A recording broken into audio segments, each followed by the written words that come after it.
And a good morning to you. Welcome inside the Bottom Line. A little rain came through last night. The best part about it is that we kind of dodged all those ugly thunderstorms and stuff. We did. That was in the forecast. And from what I understand and what I saw, it was because we got lucky, if you want to call it that, and the storms came through at night when you didn't have the heating. That's kind of what makes those thunderstorms bubble up. And I don't know how much rain we got. It's raining pretty good when I came in this morning, though. Yeah, it's slowed down. It looks like it's going to have another round of it here in a few minutes. Maybe, maybe. But it's got the pollen out of the air, that's for sure. At least for a day. Yeah, for one day. Yep. I had my annual physical yesterday, and everything was fine. And I said, I'm really struggling with the allergy thing. When I was growing up, never had them. Could work in a hayfield, could do anything, never bothered me. And for some reason, as I got older, it did bother me. So he was explaining to me the different stages. You know, I thought when you talked about stuff like Singulair and Zyrtec and all that kind of stuff, I thought they were all the same, just a different drug, different manufacturer. But they're not. One has certain ingredients that attack this, and then you got this one that attacks this. And I didn't know you could layer them, but you can take multiple. Like I'm on Singulair and Zyrtec because they do two different things, kind of. So see if that'll help me. And I quit using a long time ago the steroid nasal spray called Flonase, and it's an over-the-counter drug, but because of my allergy stuff, he wrote me a prescription, so I get it a little bit cheaper going through my insurance. But hopefully that'll help because this time of year I just stay clogged up. Yeah. And it seems like pollen's here about 11 out of 12 months a year now for some reason. It seems like a friend of mine had her mom move up from Florida, and late last July, I guess, sometime in right before late summer, early fall, and they'd lived in Florida for a long period of time. I'm talking like 40, 50 years, and they moved back up here. Yeah. And that's one thing I saw them yesterday, bumped into them, and they were saying that they're having issues with the pollen. I'll guarantee you don't have it down there. No, you don't have it down there. Good morning, Roland, Richie. Good morning, Big Mo. Good morning. Good morning. My wife tried to tell me that if I just listen to her, I'd probably be a billionaire and not have any troubles and any problems because she's always got the right answer. I just don't listen. I'm not a good listener. I'm just not. You hear her, you just don't listen. That's right. I'm not a good listener. Richie said the transfer portal got almost an entire team to hit the portal. Every scholarship player from Louisville hit the portal. That's because they still don't have a basketball coach, right? No, they named a coach. Okay. Yeah, they named a coach. They just didn't. They got rid of the guy who was an alum. And rarely do schools ever go back and hire another alum back to back. So they brought in another coach. I can't remember who his name is. But we're going to find out here in just a minute. Yeah. Because I had not heard that. I knew they were looking for somebody. And we talked about this one day. Somebody did. I guess Patino was there at one time. He was. And the other name that I always think about was Denny Crum. Mm-hmm. Wasn't Denny Crum there at one time? He was a long time. Yeah. And that's why, other than that, I hate to say it, Louisville basketball has been kind of irrelevant except for those two coaches. Yeah, but they were there for a long time. And Louisville is, I was going to call them a sleeping giant right there in Kentucky. Yeah. So, I mean, if they're good, the ACC is already good. They're even much better if Louisville is solid. So Pat Kelsey is the new head coach. Is that correct? Sounds familiar. I did not follow. I know Kenny Payne was the previous head coach. Okay, he is the current, that's what it said. Played his high school basketball in Cincinnati, transferred to Elder High his senior year, and led the team to a Division I state title. Collegiate career as a freshman guard at Wyoming. Then he transferred to Xavier and played his final 3 seasons. Okay. He began as an assistant coach at Wake Forest, then at Xavier. When he was an assistant, I'm going to look here and see 04 to 09. Who would have been at Wake Forest 04 to 09? That's 20 years ago. Would that have been around the That's before Dino Gaudio, and who was the coach that was Skip Prosser? Probably. Does that sound about the time frame? Yeah. I don't. I'll be curious to see who he spent 4 years there. see who he worked with, what staff he worked with. Okay. Yeah, it would have to be him because he passed away in 07. Okay. So he was there from 04 to 08. So, yeah, that's exactly where it would have been. So he was an assistant when Dino was, and then Dino took over. And here's the connection. He was previously coached at Xavier for 7 seasons. Yeah. So that's kind of the way part of that goes after a while. But he was there from 01 till his passing in 07, at Xavier from 94 to 01. So if that's the case, 94 to 01, he played for Skip Prosser at Xavier. Okay. Okay, he was there from 95 to 98, so that was the connection. I always liked Skip Prosser. I like Dino too, but it's just kind of hard to win down there. But he also, his first head coaching job was Winthrop from 12 to 21. Wow. Were you aware of that? I was not aware of that. So would that have been after – that would have been after the guy that I lost track of Winthrop when Greg Marshall left. when Greg Marshall left. Yeah. I believe that would be when he came into Winthrop. Okay. I believe. Greg Marshall went to Wichita, maybe? – that's right. Wichita State. So that's when he went to Winthrop. And then he went to Charleston after Winthrop, and that's where he was at when they got him out of Louisville. Overall record, 261 and 122. That's pretty good. Yeah. As a head coach. And then, but he is 0-4 in tournament play. But look at the smaller schools he was at. Yeah, the NCAA tournament, it's a crapshoot once you get in, and depending on who you're matched up with and whatnot. But I think now this is the season where you're going to start seeing maybe some other coaches because of what's going on in college basketball, even college athletics. You're going to see some coaches maybe start to either change, step down, or retire. He two names that come out here that are NBA players that have been successful that played for him, that he coached, Chris Paul and Jeff Teague, both those guys. Okay. So maybe that's something that will kind of help turn Louisville around. On the basketball side, Louisville needs to be relevant. Syracuse needs to be relevant. Outside of your normal ACC teams, your Carolina, Duke, NC State. NC State, nobody can kind of kick them to the curb anymore. There's no more basketball schools that I'm forgetting about, is there? Virginia. They've just spent, but they've had a couple of bad years. That's all. Other than that, they were a national champion a few years ago. But the other side is he can't get out of his own way on how he wants to coach, and his style of play doesn't work at that level. You can do it conference play, but you're not going to win NCAA tournaments with 42 to 38 scores. Not anymore. No. Not anymore. Just not going to work. Junior Adams, good morning. Otherwise, kids are going to get upset and transfer. Yeah, that's right. Yeah. And Richie says Louisville has a big NIL package that can help. And he also said Kelsey followed Randy Peel. Marshall left in 07. Peel was at Winthrop from 07 to 12. Then Kelsey was there. Don't even remember Randy Peel. I don't either. I remember Greg Marshall, and I only have so much RAM up here for football. I don't pay attention to basketball as much as I used to. And I have especially tried not until the NCAA tournament. I have tried so hard to increase my RAM, and it's just not working. Yeah, the RAM's going the other way. Yeah, that's for sure. Four and I talked about it yesterday, and I think you'll probably agree with this.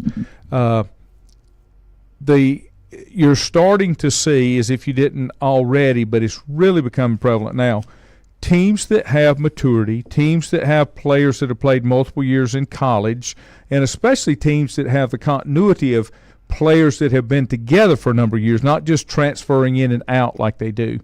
Those are the teams that are making the deepest runs and having the most success when it comes to the tournament. A Dan Patrick stat, I think it was Dan Patrick, there are 3 NBA basketball teams that the team average age is less than like Carolina or some of these other schools. Now it's starting to get back the way it used to be, where these players are staying in school. I said from the beginning, the only place that I felt like NIL money could help would be college basketball, because these kids can make more in endorsements in college basketball. The majority of them will never make the league. You've got 2 rounds, 60 players are drafted. Only a small percentage of the first round actually make rosters, so that's less than 30. So this will help college basketball, in my opinion. Yeah, keep them in school a little bit longer. I think COVID helped. They gave them an extra year. The NIL money, you're absolutely right. Again, teams with stability and continuity from the coaching staff on down to the players. I think that'll help some college basketball programs. I think it'll help some of the mid-majors. That's why the mid-majors would do well against some of these really young power teams. But if you're a mid-major and you have a star, more than likely that player is going to get plucked or poached and move up, just like the guy from Tennessee, Dalton Connect, was in Northern Arizona. Next thing you know, he's a star in Tennessee and probably is going to be a lottery pick this year in the NBA. Mm-hmm. But yeah, that's an unintended consequence. You're absolutely right, Landy, that maybe some kids will stay in school a little bit longer. And for some, you're right. They're going to get paid more money to play in college basketball than if the NBA is not an option, or the G League or whatever. G League's $1 million. They can make that in a good NIL program. Yeah, but again, we're talking about less than 1% of the players out there, the college kids. They can go across seas and play over in Europe and play and get good money and live for free. There's a guy that plays up the road, played at LR for, I guess would have been 8 years ago. He's been playing in Europe and South Africa, college basketball for 8 years now, and he's making a pretty good living at it. What does European League pay? What does it pay? It's like the minor leagues. It's got different levels. Okay. The pay's pretty good. I'm guessing 6 figures. But I think your living arrangements are all free.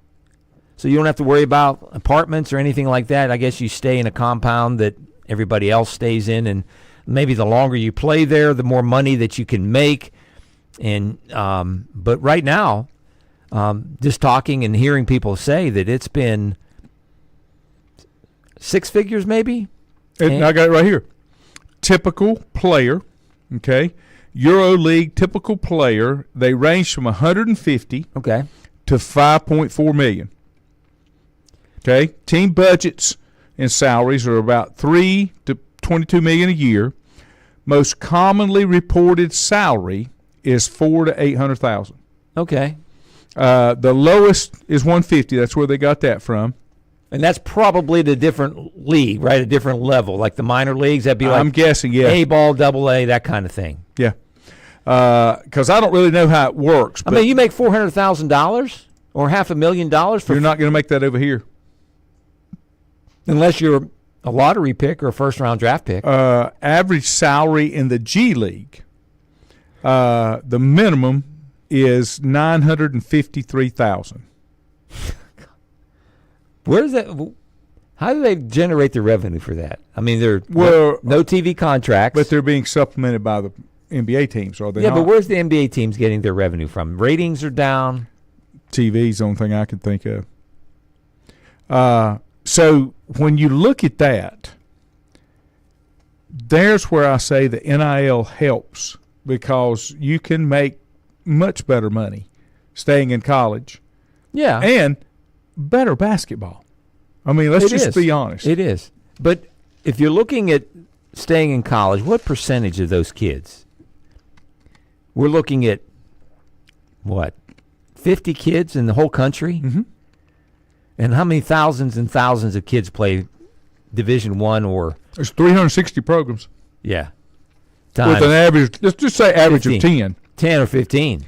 So if it was 10, that's 36,000, right? Yeah. My math is right. And you're talking about 36 to 50? Maybe. Yeah. So, yeah, I think it's better. Excuse me. Richie said, and this is kind of what we allude to, Virginia isn't getting high recruits because of the style of play. Nobody wants to play defense. And that's kind of what Virginia's thing is. Ball control defense. There are teams that play defense. Purdue plays pretty good defense. Tennessee plays pretty good defense. Houston played pretty good defense. But you got to have a little bit of offense, too. But they're still scoring 80. Yeah. Not 40. No. Richard said there's still a connection to Winthrop, to Kelsey, and Wake Forest. Current Winthrop coach is Mark Prosser, son of Skip Prosser. Okay. Did not know that. Thank you, Richie. He said it was a great article on Bob McAdoo and why he went to play in Europe. He told the reporter that he knew he wasn't the star of the teams, but he knew he played well enough that he should not have to fight organizations every year and a free agent to get a contract. He just wanted to play basketball. That was probably in his later years, I'm guessing, right? Yeah. Mm-hmm. That would be my guess. Yeah. He was a player. He was, and I think a lot of players nowadays, because the way the NBA is, they make so much money early on in their careers. They don't say, I love this game so much, I'm going to go play in Europe in my final twilight years of my career. You know,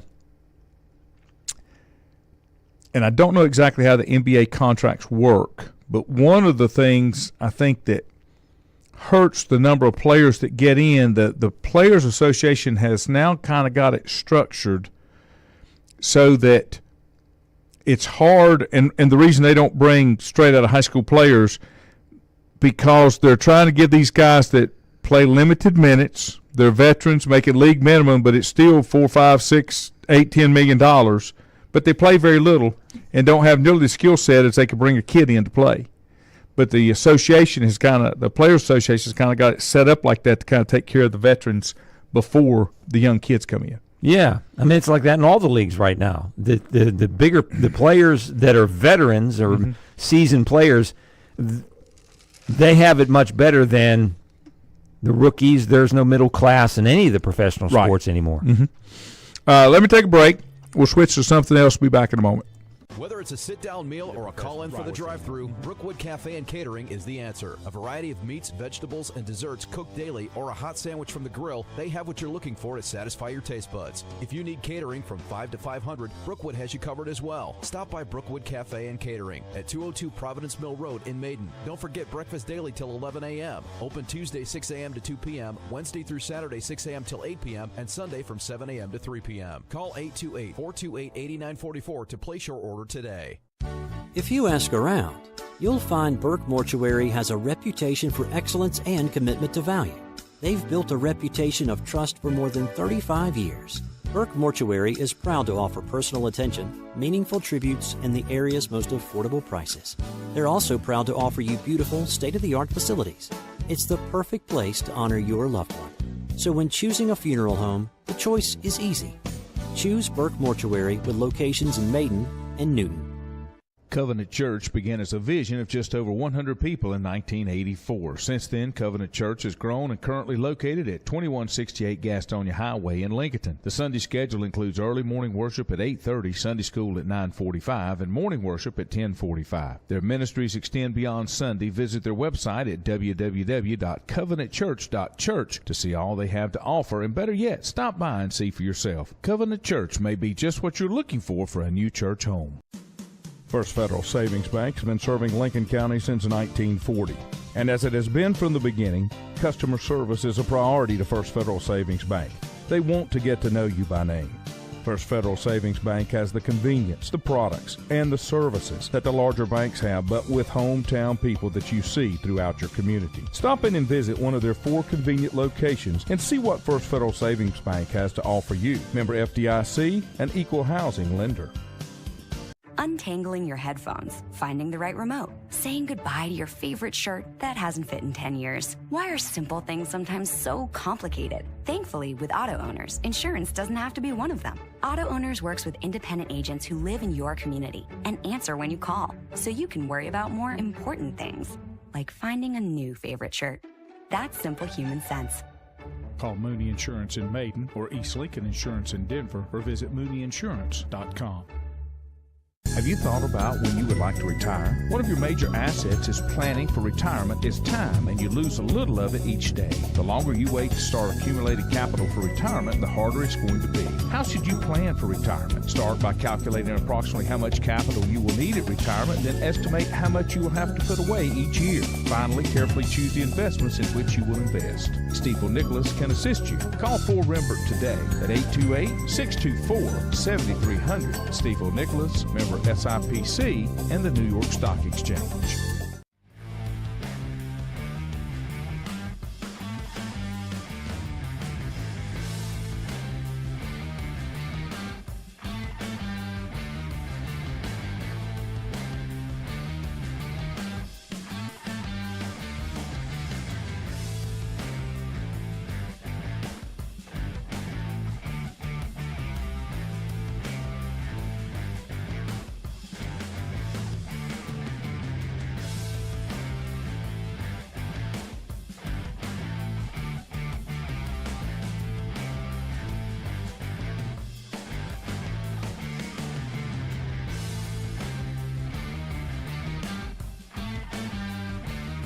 And welcome back.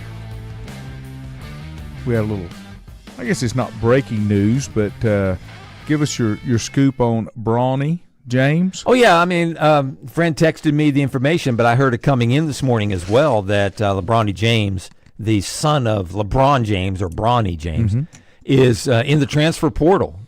And after playing 1 year at USC, and again, I'm just speculating here and reading the tea leaves, he's going to end up at Duquesne, which is a small Catholic school, made the NCAA tournament this year in Pittsburgh, because the Duquesne's coach for the last few years was Keith Dubront, I believe his name is. He was the high school coach for LeBron James when he was in Akron. At Duquesne. At Duquesne. He just retired, and they elevated his assistant coach, who was one of LeBron's high school basketball teammates. So I'm just guessing, just putting two to two together, that Bronny will transfer to Duquesne. But he's in the portal. It's official. Now, he was the head coach for the Zips, Akron. Who? This guy that's not Duquesne Dukes. No, but I mean, you said he was a high school coach. High school coach. He was LeBron's high school coach in Akron. So did he go from a high school to this Duquesne job? He bounced around and then ended up at Duquesne over the last few years. He just retired, so he was there for, I want to say he was at Duquesne for about 15 years. You'd have to check and see, but he was there for a while, and LeBron showed up at a couple of his games. He's given some financial support through the years. Listen to that. Keith Dambrot? Yeah. Dambrot, okay. He is 65. And let's see here. Wikipedia knows everything. Duquesne was a basketball power in the 60s. Okay. They were. Yeah, I remember that. Norm Nixon played with the Lakers and some other. They were a small school powerhouse, and then, just like everything else, things change, and they have not made the NCAA tournament forever until this year. Now, how about this? He did coach at Akron. University of Akron. University of Akron. Okay. For 13 years. All right. And is the winningest coach in program history. He went 305 and 139. Okay. In 2010, he was elected to the Summit County Sports Hall of Fame, and his father, Sid, played for Duquesne.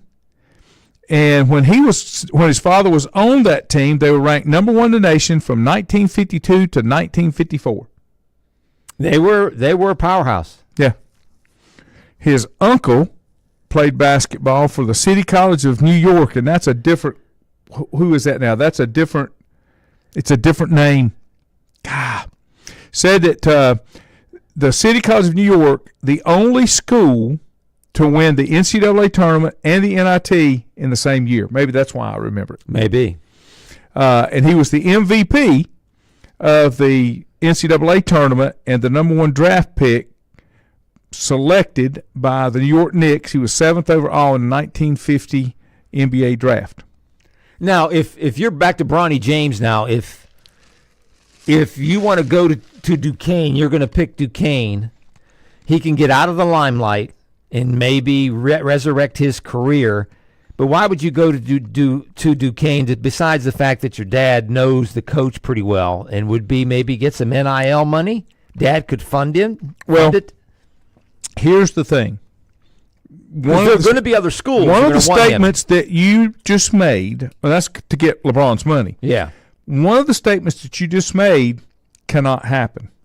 It is completely impossible. He can't get out of the spotlight.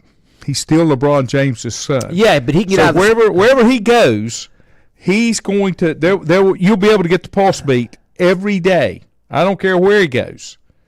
Yeah, but it'll be a little bit different saying back on the East Coast at Duquesne as opposed to Southern California and the bright lights of California. So in Hollywood. What happens where his dad plays? What happens if he really isn't good enough to play? Then he'll fade away, right? If he's not good enough to play. You can't if a guy talent still comes down to the fact that if you can't play, you can't play. Mm-hmm. I know. But there will be schools out there that are going to say, let's get him. Let's, try to throw money at him. And, again, I just think that Duquesne would be the perfect fit for him.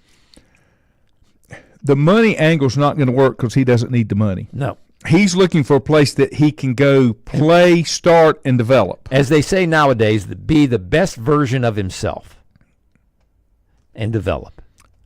But everybody wants him to be the next LeBron. And we were talking about this off the air, and maybe somebody has an answer for this. Wayne Ward, good morning. Bruce, good morning. Bruce says Bronny will not be a factor. That's kind of where I'm at on it. I agree. Richie said that he started his NBA career at the Buffalo Braves. Does that sound right? Which later became San Diego Clippers in '78. Who are you talking about? Bob McAdoo? I think so. Yeah, he played for the Buffalo Braves. Yep. Because he went to Europe in '86. He said that Bronny accepted his role as a player, a role player. He played good defense, but his offense needs work. To me, you're going to have UCLA has not been a factor in basketball. USC, I'm sorry. USC has not been a factor in basketball. It would be easier to get lost in the shuffle there than to go to a place like Duquesne, who's up and rising and first year in the tournament. Yeah, Duquesne's a mid-major. Mm-hmm. They're in the what's it called? Mid-American. They're in the Mid-Americans. Does that sound right? Duquesne? They've been in several. They've moved around a couple of different places. Yeah. Okay. Maybe that's what I'm thinking about. But mid-major, but still, going to be one of those things that's going to hard. Again, we're just speculating, but that would be hiding.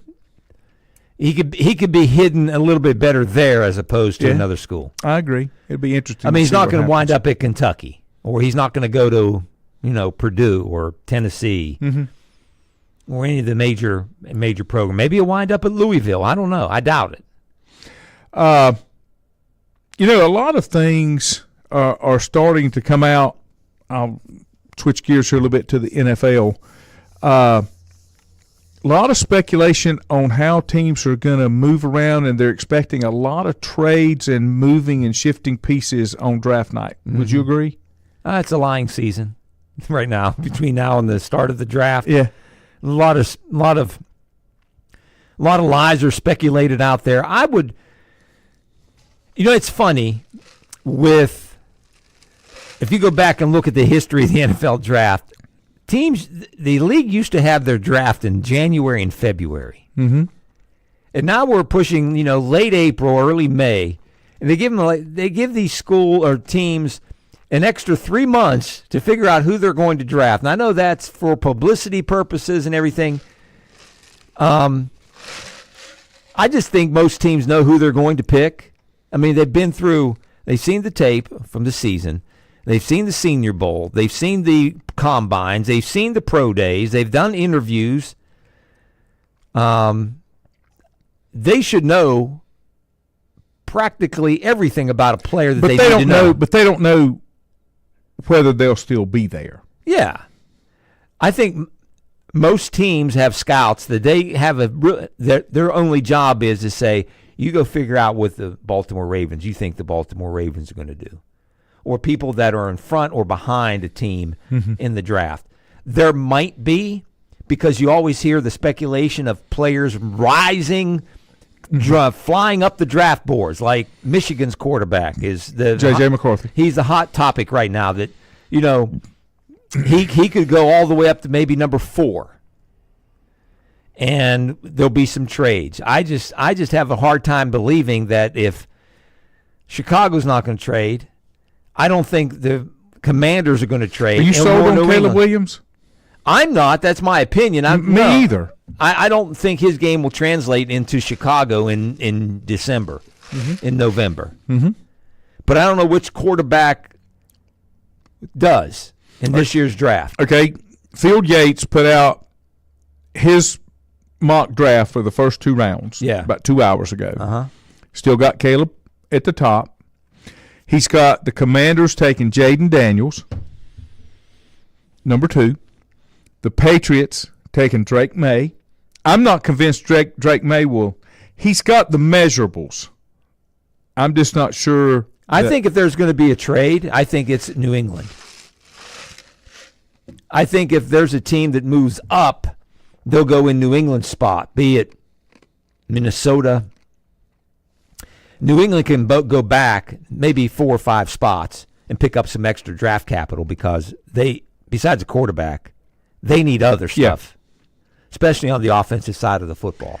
Cardinals have got Marvin Harrison Jr. There's another possibility for a trade because they have a lot of offensive weapons. So they might move back. One surprise that you hear about is maybe the Giants would move up from their number 6, move up to number 4, and take a quarterback, and then Arizona move back a couple of spots and still get a top receiver. Phil Yates has got the Vikings moving up to number 5, taking the Chargers spot, and taking J.J. McCarthy. Now, the Chargers have a lot of needs as far as Harbaugh's concerned. So he would like to have some draft capital, and the other, I guess, realism that comes out of that is Harbaugh wants to be very active in the draft the first couple of years because of his in-depth knowledge of these college players that he recruited or seen play, or which makes sense. Number 6, they've got the Giants taking Malik Neighbors, wide receiver, but they don't have anybody to throw to him. That's what I'm saying. They move up and get a quarterback. The Titans take Joe Alt, offensive tackle out of Notre Dame. Falcons take Dallas Turner, edge rusher. The Bears take Rome Odunze, wide receiver out of Washington. Jets take Brock Byers, which he's a player, I think. He's a player. I would protect Aaron Rodgers more than I would give him another. Now, I guess maybe he could fall. You got to make him happy. Yeah. The Chargers back down to 11 if they did trade with Minnesota, and they pick up J.C. Latham, offensive tackle. Yeah, from Alabama. And I'm sure the Chargers would like to have that. Yeah. They got to protect Herbert as well. I like Latham as one of the offensive linemen if he falls all the way to 20, which I don't think he will. And there's another guy who's Polynesian who's a lineman as well. Mm-hmm. When I hear his name, I'll tell you. The Broncos, he's got them taking Bo Nix. Yeah, that's a speculation. They say he's another Drew Brees. I'm not so sure about that, but well, if anybody could tell, it would be the head coach of the Broncos. Yeah, Sean would know whether he fits that mold. The Raiders take an offensive tackle out of Oregon State. The Saints take offensive tackle out of Penn State, and I'm not even going to say these names. Way too many vowels and consonants in their names. If I hear it, I'll tell you. I can correct you. Okay, correct me. Talisi Fuaga. Yeah. Okay, good job. I struggle with English. With a guy from Penn State? Yeah. Fasaso. Oh, good God. Olumuyiwa. Got nothing on that. That's his first name. Yes. Yeah. Fashanu is his last name. He's a plug-and-play starter at left tackle. Yeah. The Colts take Quentin Mitchell, corner, out of Toledo. The Seahawks take a guard. I swear that guy's name's the same as that other guy's name. I'm telling you, there are a couple of guys that are Polynesian. Troy, yeah. Fatatu, he's a guard. Fawatu, yes. Fawatu. Terry and Arnold, corner, goes to the Jags. Brian Thompson, wide receiver out of LSU, goes to the Bengals. No, that ain't happening. They need offensive linemen. Chop Robinson, edge rusher, goes to the Rams out of Penn State. Penn State. Graham Barton, he's a center out of Duke, goes to the Steelers. He's a tackle out of Duke. They're going to move him to center. I don't think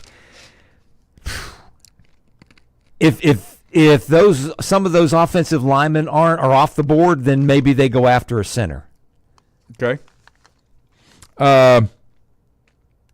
Dolphins, Byron Murphy, a defensive tackle out of Texas. Eagles take corner Nate Wiggins out of Clemson. Chargers, via a Cleveland, Houston, and mock trade with Minnesota, take wide receiver Adonte Mitchell. Yeah, Dante Mitchell. Out of Texas. Yeah. A burner. Projected trade. Be no surprise that the 49ers want to fortify their offensive line. He's got them trading with Dallas to take Amarius Mims, offensive tackle out of Georgia, 6'8", 340. Now, that is the guy that I would pick for the Steelers. They would bookend him with the other guy that they picked up last year in the draft, who's also from Georgia. Packers take Tyler Guyton, Oklahoma, offensive tackle. Bucks take Latanatu Lahu, edge rusher out of UCLA.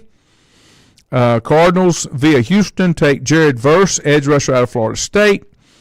The Bills take Xavier Worthy, wide receiver out of Texas. Fastest guy in the draft. The Worthy kid. Detroit Lions take Cooper DeJean, corner out of Iowa. My favorite player right there, cornerback. He's got coming off of, I think he had a broken leg. Let's see. Cooper DeJean. Doesn't mention it. Yeah, he's coming off an injury. Ravens take Kingsley Saamatu out of BYU, offensive tackle. Cowboys, via their mock draft, would take Jordan Morgan, offensive tackle out of Arizona. That's not very spectacular for the Cowboys. The Chiefs would take Enos Rakestraw, corner out of Missouri. And then here's your Carolina Panthers. Projected trades. The Titans jumpstart day 2 with a move. They trade with the Panthers to take Darius Robinson, an edge out of Missouri. Patriots take Xavier Leggett, wide receiver out of South Carolina. Cardinals take Jackson Powers Johnson, a center/guard out of Oregon. Here's a projected trade. Raiders, via mock trade with Washington, take Michael Penix Jr. in the 36th position. Okay. Chargers take Zach Frazier, center out of West Virginia. Panthers, I love them. Do it via mock trade at 38. Take Ricky Pearsall, wide receiver out of Florida. He's a burner. Says the interior, according to his stuff, says the interior offensive line and pass rush have been fortified through free agency. But the Panthers are still looking to beef up the receiver room for second-year quarterback Bryce Young. Pearsall had 965 yards last season. He is explosive, powerful pass catcher with a wide catch radius. What about McConkey from Georgia? I'd like him. Also, Panthers, via the Giants, have the 39th pick. They'll take T.J. Tampa, a corner out of Iowa State, that they can pair up with J.C. Horn. Okay. Commanders take wide receiver Keenan Coleman out of Florida State. Packers take linebacker Edrin Cooper out of Texas A&M. Look see if any of these other names jump off the. So they're McConkey. They got the Colts taking McConkey, wide receiver out of Georgia. Yeah. Yeah, Lance McConkey. He's the McConkey that played for the Giants back in the 80s. That's his dad. Phil McConkey. Wasn't it Phil McConkey? Yeah. Here's the first. Clemson had a player. Got the Eagles taking Peyton Wilson, corner out of NC State. He's a linebacker. Steelers at 51 taking Roman Wilson, wide receiver out of Michigan. I can see that. The linebacker from NC State, though, he's a player, but he's been plagued by injury. Cowboys at 56 would take Jonathan Brooks, running back out of Texas. Okay. They lost Pollard, or Pollard was injured. No, he signed as a free agent somewhere. Okay. Lost him. Yep. Anything else jump off the page here at me? Well, I like some of the moves that the Panthers have made. I'm just not sure how still hurting at left tackle, the kid that they took out of state 2 years ago. Yeah. Moten is a pretty solid right tackle, but they're still hurting for that left tackle. They got those two guards that they signed out of free agency, so that's going to help. Yeah. Trying to protect him. Clog up the middle. Rich said that the Kane is now in the A10. A10. And Richie said, I have read that Steelers doing something they haven't done in a long time, that is draft a receiver in this year's draft. First round? No. Do they not normally draft receivers? They draft receivers, but not normally in the first round. I don't think the last time they did that was Santonio Holmes, maybe. Okay. Out of Ohio State back in, I can't remember. But anyway, I have a hard time believing that they would, unless all those tackles are gone, that they would pass up and if there's a receiver out there, the guy from LSU, a couple of other receivers that I've read, but the one from LSU is pretty Smith, who's like 6'3" or 6'4". There's a receiver from Florida State that was pretty good. It's, again, these big, tall guys that they go after. I think if they go after a speed guy like the Antonio Browns, they'll get him. They'll go after somebody like that in the mid rounds. I can't remember the Coleman. I think his name is Coleman from Florida State. He's 6'3" or 6'4". Doesn't have great speed, but they said he can catch it. Well, he would be a target for the Steelers. I don't know about the first pick overall, the 20th overall, unless they trade back. Would you rather have a burner or what I consider a possession receiver? A guy you can count on to go to and get you a possession and pick up yardage.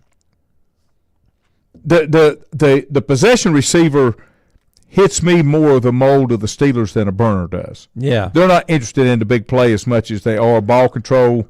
They are, but I mean, with the way their quarterback room has changed this offseason, they're going to run the ball, then play action pass, take a shot down the field. They're not going to dink and dunk West Coast offense. They're going to try to run it as much as they can, play action pass, and try to throw it over the top and throw it deep.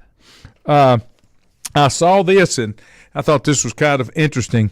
Deion Sanders has added Warren Sapp on his staff as a graduate assistant at 51. He probably can hire him. I don't know. There's probably some kind of rule he can't circumvent and put him as a graduate assistant, and that'll suffice. It says here. Why would he be a graduate assistant then? Because he can work on the field. He doesn't occupy a full assistant's job, but he works on the field because that's what grad assistants can do. Okay. And he doesn't obviously need the money. No. Sapp, who's taking classes, introduced himself to the Buffaloes as the senior quality control analyst, but that role would limit his involvement on the field. But if he's a grad assistant, he can. That's where you're talking about the rules. Yeah. As far as who can have contact and that kind of thing. And I'm assuming that's just a connection to Deion, because Warren Sapp has no connection coming out of Miami to the Buffaloes, and then he played with Tampa Bay and the Raiders. They're both Florida boys, though. Yeah. Warren Sapp said, I've been a Deion fan since I was 12 years old. They both worked at the NFL Network together there for a while. That's the only other connection I can see. Do you like it? You like that move? Yeah, I guess. Yeah, I'm sure. I mean, if you're a kid and you're playing defensive line and there's Warren Sapp, a Hall of Famer, you're probably going to listen to what some things he has to say, good or bad. Do you like the way Dion is handling some of his players as far as We haven't heard as much this offseason. advising them where they can go play? That was more last year pros? than That was more last year than I think. Is he going to hang around one more year before his son graduates? They say his son's going to be one of the top quarterback prospects in next year's draft, and then I think you'll see Dion move on. In my opinion, Do you really think he's an NFL quarterback? he's a prospect. Okay. All right, do I need to ask that question? He and again? the other Do you guy on really the- think he's a He and Travis Hunter are both the main players now for Colorado. right? But I don't. Let's see. I mean, if you look at 6'2", 215. he's not the big strapping quarterback, but he is certainly big enough. He's bigger than Bryce Young. I'm just not convinced that he's an NFL quarterback. I look at him kind of like some high school players we've seen come through here that, like Caleb Farley, for example. Mm-hmm. He wasn't a college quarterback. Caleb Farley was an athlete that could excel at quarterback because it put the ball in his hands in high school. Mm-hmm. But that doesn't always transition to the next level and the next level. No, it doesn't. And we've seen cases throughout that even as a college quarterback, you're not going to be a pro quarterback, not necessarily. Right. And that's I guess that's kind of where I'm at. I think Dion's grooming him to be an NFL quarterback. Now it comes down to what the NFL thinks. And then Dion's he's wanting to tell them where he can go and where he can't go. Yeah, that's not going to happen. Not if you're going to play. It's not, because I don't think he's going to have enough. He's not going to have the numbers. He's not going to have the notoriety that he'll be able to dictate. I as a quarterback, I would not see him going as a first-round quarterback in the NFL draft. I don't know. We've seen guys that maybe don't have as much talent that are still in the league or were number one draft picks. I'm sorry, I can't see that one. That one. I mean, he's projected to be one of the top 2 or 3 quarterbacks next year. Mm-hmm. And we all know the teams always overdraft for quarterbacks. Mm-hmm. Mm-hmm. So, quickly before we run out of time, your picks for NCAA Final Four teams that are still in it. State takes on Purdue.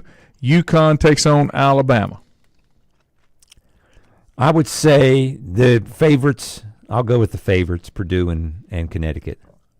With, boy, it's tough. I can't imagine, unless Connecticut just lays an egg, they'll go on and win back-to-back national championships. Not a fan of their head coach, and a couple of friends of mine know that. He's just, he calls himself an a-hole. He said, yeah, this is the way we play, da-da-da-da-da, and yes, I am an a-hole. Yeah. Talking about Danny Hurley. Yeah. In the little bit that I've seen, I like him. Ford and I were talking about yesterday. I'm not a Kim Mulkey fan. She is an a-hole. And I just don't mind her coaching style, just don't like her personality in dealing with the press, with the public kind of thing. Yeah. I was always a Bobby Knight fan. Lefty Drizel fan. I just think she takes it a little bit too much over the top. Think she whines a little bit on some things. Is she a great coach? Absolutely. Not taking anything away from that.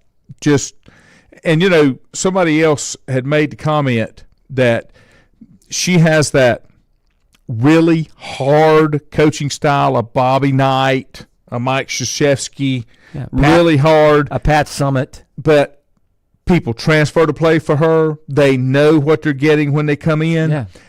But the comment that I heard is that she will be just like Bobby Knight if she can't continue winning at this level, then people will start tearing up her program because it's not working.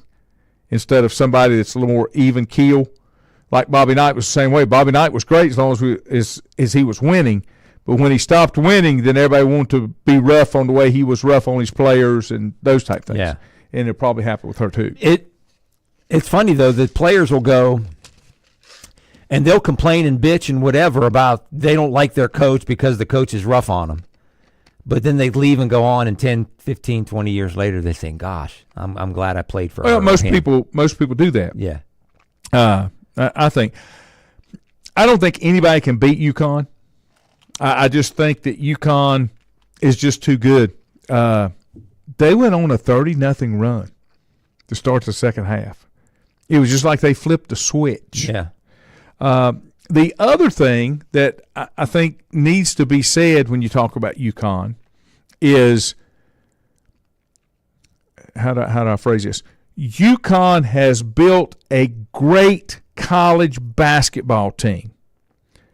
UConn has not built a future great NBA team, a team of future NBA players. It's just not going to translate. You don't, from what I've seen, some of those guys can make it, but they did not, Danny Hurley did not go out and get what he felt like were top NBA players. He went out and got great college players because that's what he wanted to do. And college basketballers need to make that change. I don't want to see future NBA players, and all they do is play like future NBA players.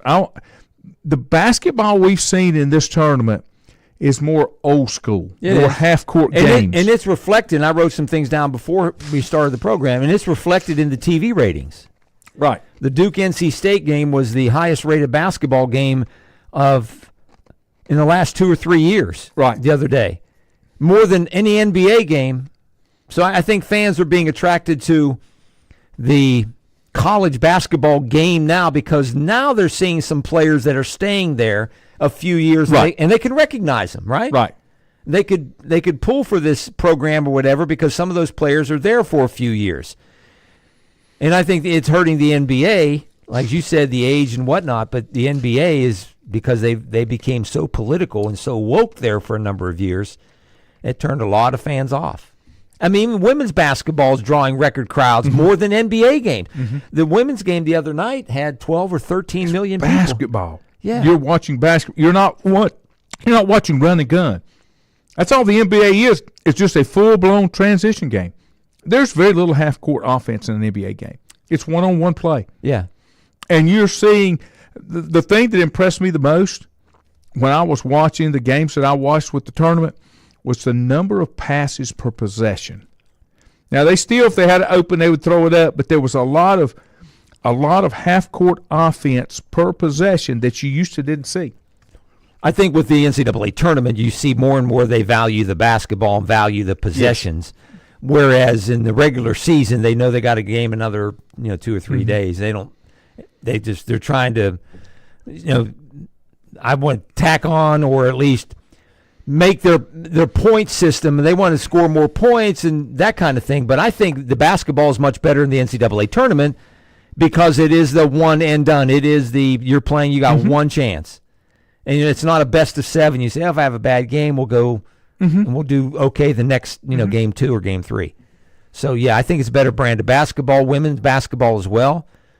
And, it's – and again, the numbers show it if you look at the TV ratings. The other thing that's hurt the NBA that makes college basketball more interesting, because college basketball is still like high school basketball in that college basketball still has positions. The NBA's become completely positionless basketball. You still see the traditional big man game in college basketball with Edey, the big kid from State. I mean, you're seeing P.J. Hall at Clemson. You're seeing some traditional position basketball that you don't see in the NBA. But the downside is with college basketball is because of the portal. Yeah. Some of these kids that you read about, they're in the portal. They average 2 points a game this year, and they're in the portal. Well, go work on your game. It's somebody else's fault. Yeah. They're not getting a fair evaluation. Yeah. That's the downside of it. But the teams that are being successful don't have that issue. No, they don't. That's the other side of it. And that usually comes from the stability from the coach on down. Yeah. I don't know about State and Purdue. That's a coin flip to me, but I don't think any of the three can beat Connecticut, period.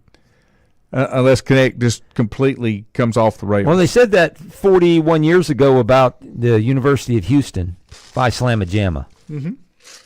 Who could beat them? Mm-hmm. And NC State did. It's one game. Don't think that happens. Maybe. Now, I do think. I agree with what Jay Billis said. He said the run by NC State is probably the greatest run that we've ever seen in our lifetime of college basketball postseason. Because they went into the ACC tournament, and it was win or go home, and it started then. They lose 6 out of 7. They were 16 and 14. And they're playing every game like that. Yeah. It's win or go home. They've been in tournament basketball since the regular season ended, and they have accepted that challenge and been able to stand up. To win 5 straight games in the ACC tournament, and one of those games was just unreal the way it finished. The Virginia game, I believe. Yeah. But, yeah, this has been one heck of a run by NC State. There was a little speculation article came out yesterday. I can't remember the big kid's name at State. Yeah, DJ. That, and I feel the same way. I don't think he's an NBA player because that's not what the NBA is looking for. He's a big kid. 20 years ago, he would have been an NBA player, but not now. He doesn't have enough diversity in his game. There were some NFL teams that were speculating possibly drafting him as a tight end or a tackle? Offensive tackle because of his footwork. Said make a great left tackle because of his size and his footwork. He hasn't. I think he said he hadn't played football since junior high. Well, look at Antonio Gates. Yeah, but I don't think he's an NBA player. I don't think he's one of those. No. Antonio Gates was a really good college basketball player, and got drafted by San Diego. He's going to go in the Hall of Fame someday as a tight end.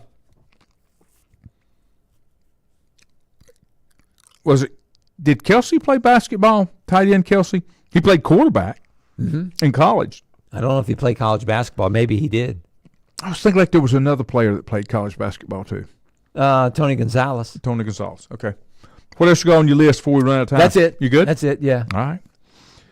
Hey, you need to make this more regular. I know. I'll just take a day off from school. I've been taking a lot lately. This past month, I was in D.C. for 4 days, and but that was on a school trip. That was a school trip, yeah. Yeah, you're not taking off from school No. then. I'm not sure you would rather be in a classroom than to be watching that many kids. Let's just say kids. 90 kids, yeah. It was fun. Yeah. All right, sir, we thank you.